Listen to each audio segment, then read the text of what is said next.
Assalamualaikum warahmatullahi wabarakatuh. Halo anak-anak solih-solihah, bagaimana kabarnya hari ini? Semoga kalian selalu sehat dan tetap semangat ya. Untuk mengawali pembelajaran kita hari ini, mari kita berdoa terlebih dahulu. Silahkan pause video ini untuk kalian berdoa, kemudian lanjutkan apabila telah selesai. Berdoa mulai. Berdoa selesai. Anak-anak, hari ini kita akan belajar pada tema 5 tentang cuaca, subtema 1 keadaan cuaca, pembelajaran 6. Tujuan pembelajaran kita adalah yang pertama, mengetahui keberagaman daerah, yang kedua, menentukan bilangan pecahan, dan yang ketiga, mengidentifikasi kosakata yang berkaitan dengan keadaan cuaca. Yuk kita mulai. Hari Sabtu yang cerah, Siti dan kawan-kawan melangkah dengan gembira. Mereka siap untuk merayakan festival makanan tradisional. Lani memakai pakaian adat Bali, Udin dengan pakaian Betawi. Edo tampak gagah dengan pakaian Maluku. Festival makin semarak, para peserta memakai pakaian daerah. Coba perhatikan gambar. Ini adalah Edo. Edo sedang memakai pakaian adat Maluku. Nah, yang ini Lani. Lani sedang memakai pakaian adat Bali. Di sampingnya adalah Udin. Udin sedang memakai pakaian adat Betawi. Dan yang paling kanan ini adalah Siti. Siti sedang memakai pakaian adat suku Minang yang berasal dari Pulau Sumatera, tepatnya di Sumatera Barat.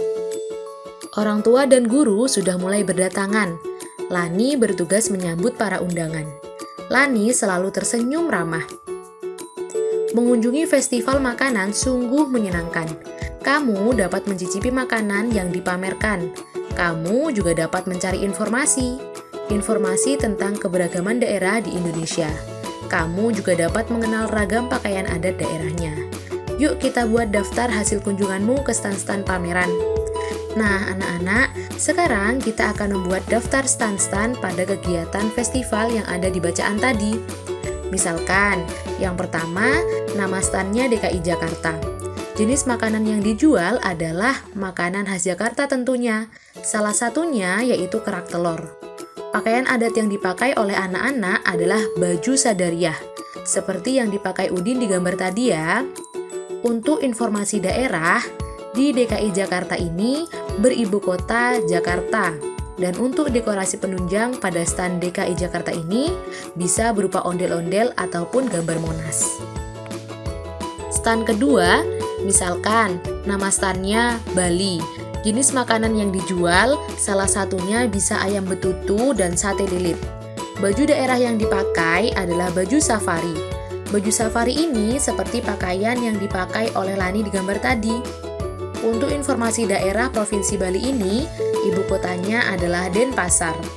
Dan dekorasi penunjang pada stand Bali ini bisa menggunakan gambar tari pendet atau tari kecak, dan bisa juga ditambah janur serta kain kotak-kotak berwarna hitam putih. Selanjutnya, stand yang ketiga, misalkan standnya Papua. Jenis makanan yang dijual mungkin salah satunya adalah papeda. Pakaian adat yang dipakai adalah pakaian holim. Nah, gambarnya seperti ini ya. Kemudian untuk informasi daerah Provinsi Papua itu beribu kota di Jayapura. Dan dekorasi penunjang yang ada di stand ini adalah gambar patung Asmat dan tarian Papu. Anak-anak, keberagaman negara kita ini adalah sebuah anugerah. Kita harus saling menghormati setiap perbedaan. Perbedaan membuat kita kaya. Menjaga persatuan dan kesatuan adalah tugas kita bersama. Nah, dengan sikap menjaga persatuan dan kesatuan antar daerah ini, kita telah melaksanakan Pancasila, sila ketiga. Selanjutnya, ternyata festival makanan tadi telah usai, namun masih tersisa beberapa makanan dari masing-masing stand, seperti berikut. Yang pertama, di stand Sumatera, salah satu teman membawa juada 8 jam. Juada dalam bahasa Palembang adalah kue. Nah, jadi anak-anak, juada 8 jam ini adalah nama kue khas Sumatera ya. Kemudian, Udin memotong juada 8 jam menjadi 18 potongan yang sama besar. Lani memakan 3 potong juada. Tuliskan banyaknya juada 8 jam yang dimakan oleh Lani. Tuliskan dalam bentuk lambang bilangan. Nah, anak-anak, ini adalah kue juada yang telah dipotong oleh Udin menjadi 18 bagian. Bisa kita lihat. Kemudian Lani memakan 3 potong. Nah, ini yang dimakan Lani. 1, 2, 3. 3 potong. Jadi, kalau dituliskan dalam bentuk pecahan, Lani telah memakan 3/18 juada. Maksudnya, Lani telah makan 3 potong juada dari keseluruhan juadanya, yaitu 18 potongan. Yang kedua, Siti membawa brem dari Jawa. Siti memiliki 3 brem yang masing-masing dipotong menjadi 6 bagian sama besar. Kemudian ia bagikan ke teman-temannya. Edo memakan 3 potong brem, Lani memakan 2 potong, dan Udin memakan 5 potong. Nah, tentukanlah dalam pecahan brem yang dimakan oleh Edo, Lani, dan Udin, kemudian urutkan dari yang terbesar. Di sini Siti punya 3 brem, masing-masing telah dipotong menjadi 6. Seperti ini ya. Brem yang pertama untuk Edo, yang kedua untuk Lani, dan yang ketiga untuk Udin. Edo telah memakan brem sebanyak 3 bagian.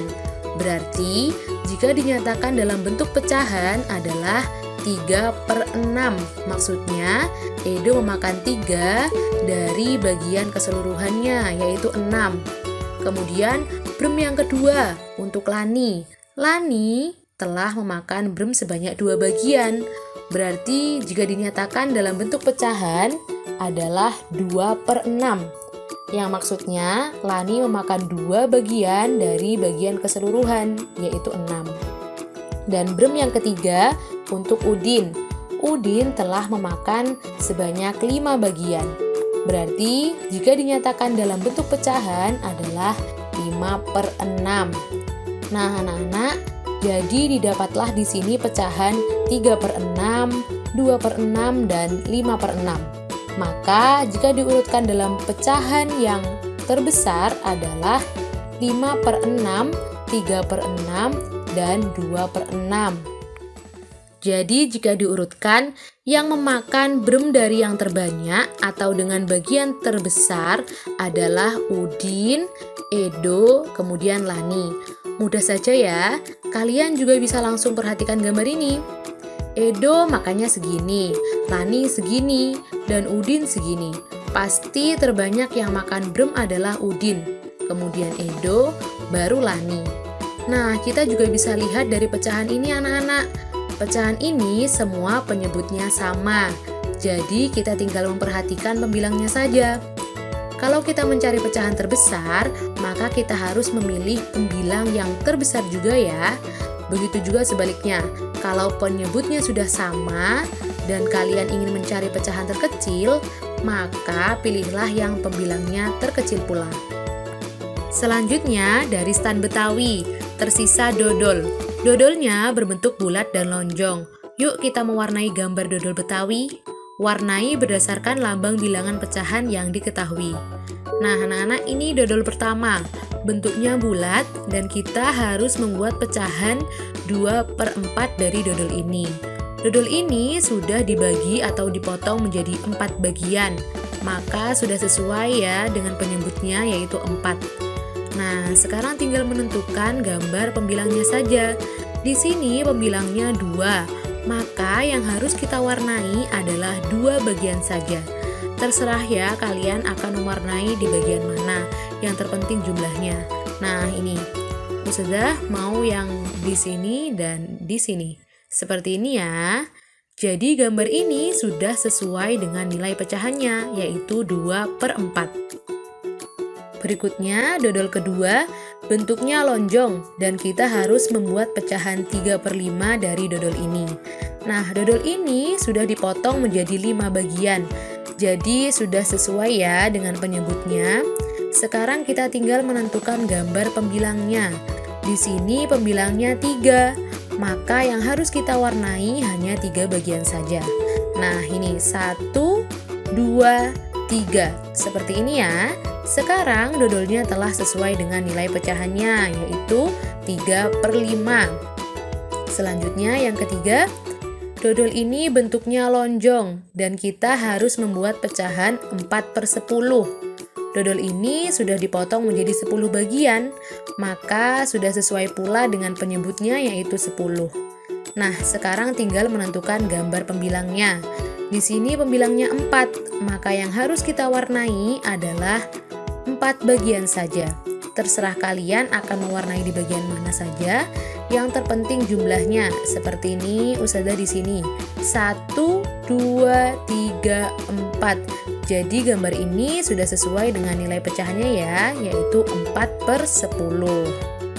Selanjutnya, dodol terakhir. Bentuknya bulat dan kita harus membuat pecahan 1/4 atau 1/4.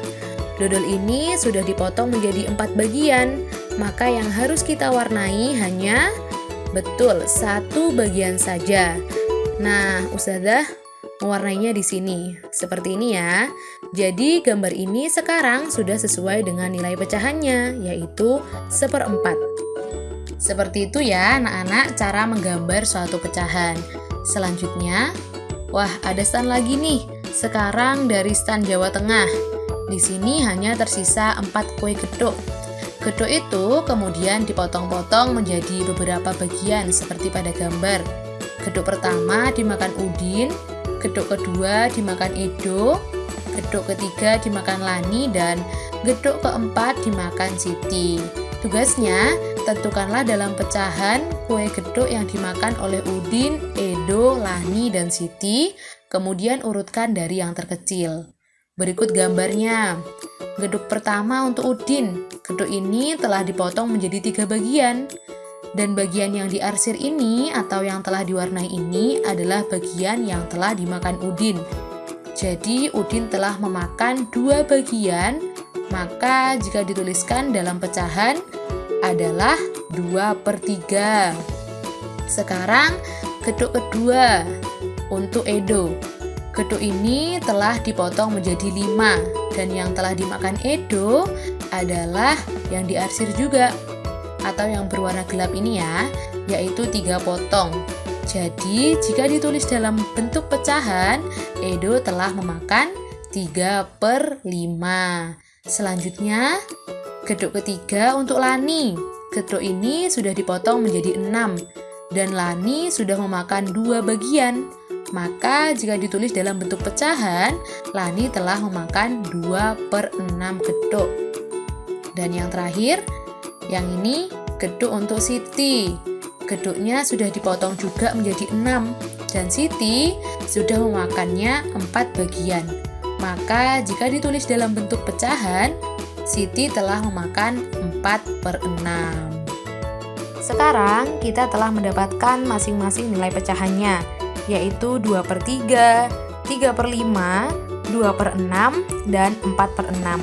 Selanjutnya kita urutkan dari yang terkecil atau dari yang paling sedikit memakan gedhognya, yaitu 2/6, 3/5, kemudian 4/6 atau 2/3. Nah, mungkin ada yang bertanya nih, gimana sih caranya mengurutkan? Nah, karena ini ada gambarnya, maka tinggal kalian lihat saja mana yang terkecil atau paling sedikit. Di sini Udin memakan gedhog sebanyak ini, Edo makannya segini, kemudian Lani hanya makan sebanyak ini, dan Siti juga segini.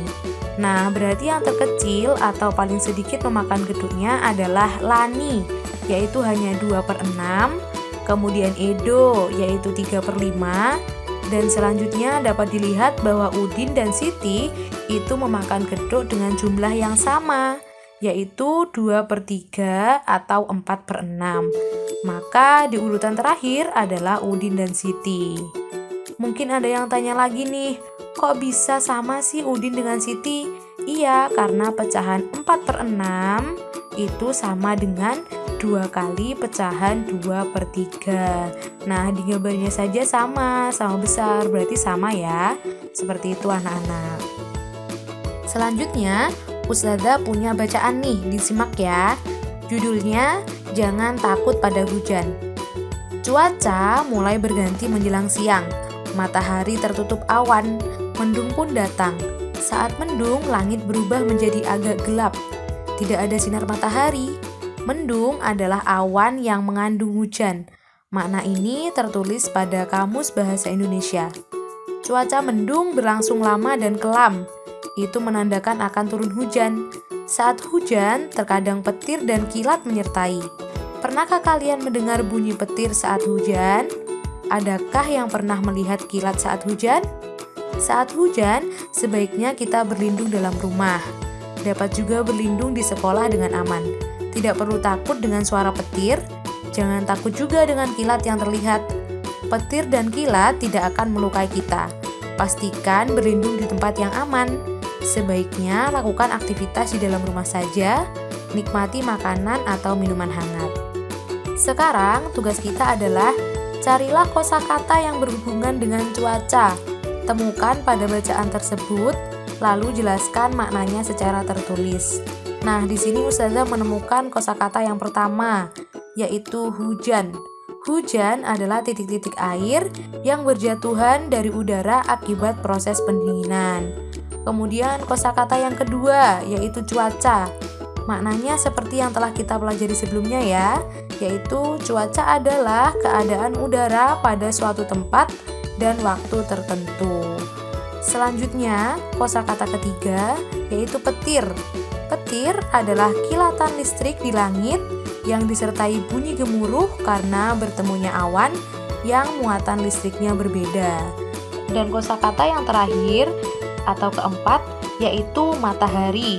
Matahari adalah benda langit yang menjadi pusat tata surya, bentuknya bulat dan sangat panas. Anak-anak, kalian juga bisa mencari kosakata lain dari bacaan tadi, kemudian mencari maknanya di Kamus Besar Bahasa Indonesia atau melalui Google.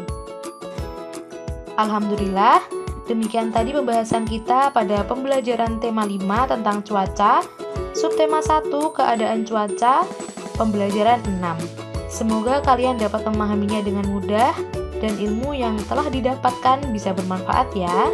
Terima kasih banyak. Wassalamualaikum warahmatullahi wabarakatuh.